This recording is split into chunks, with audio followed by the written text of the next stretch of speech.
Well, the book is in the Keswick Foundations series. The first book was by Peter Maiden, and that was on discipleship. And this one is on the theme of evangelical unity. It's called All One in Christ Jesus. I think when I began the book, it really began with a burden of concern. I've been a pastor for about 43 years, and I've moved in many different sort of circles, church circles. And I just have the feeling that we've always had tribes in evangelicalism. And when I was growing up as a pastor in Christian ministry in the 70s and 80s, I felt there was a lot of cooperation between the tribes. If I look back to the great support there was for the Billy Graham missions and the Louis Palau missions, you saw this wonderful gathering of evangelical tribes, as it were, getting behind something like a national mission, like Mission 1984, Mission England. But I think what's happened in the last 5 to 10 years is something that concerns me, and it came out as I was writing the book, and that is that the tribes are becoming more divided.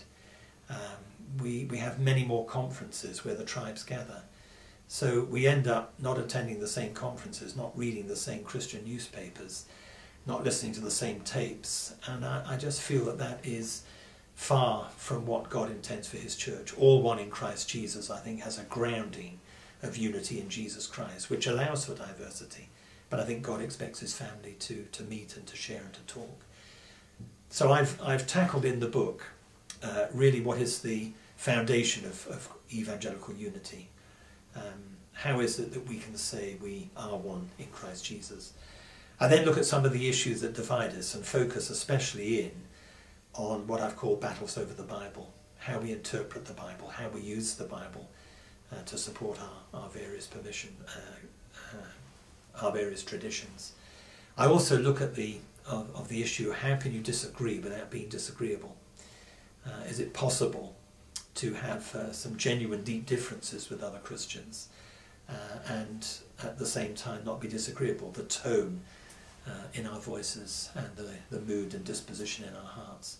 And in the final section of the book, I'm looking at bridges, broken bridges that need to be rebuilt. And I'm looking at bridges of reconciliation. I want to tackle some of the situations, whether it be at local or at national level, where there are broken relationships and nothing has been done to reconcile those broken relationships.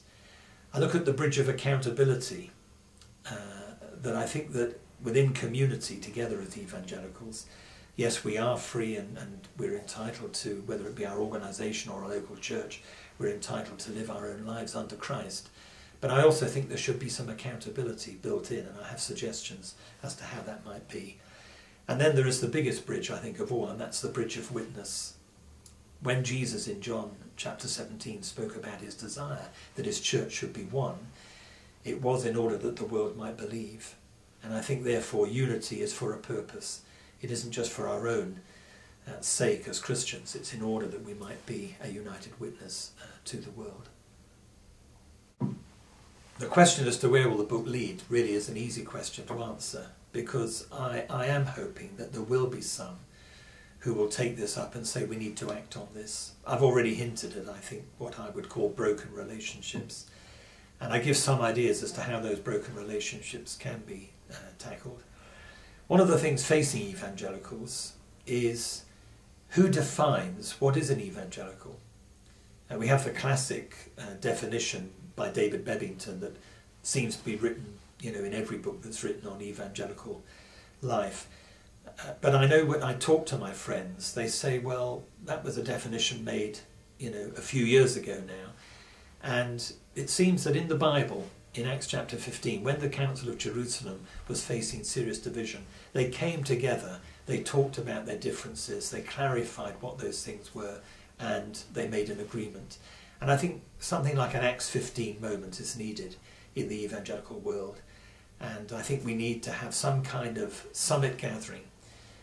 It wouldn't happen just over one weekend, it would be an ongoing process. But it would look at some of the great things that divide us. We have got major divisions to do with women, ordained women in ministry. We've had issues about the atonement. We've had issues about human sexuality. When you begin to put all these things together, if you add into that the interpretation of the Bible, do we believe that mission comprises of evangelism, social action, and some kind of prophetic protest? These things, I think, were agreed long ago during the great conferences of Lausanne in the 1970s and then later in the 1980s. But I just wonder whether my dream would be that those who identify with the issues in this book would say, yes, we do need to come to perhaps a new agreement on defining the nature of evangelical belief today.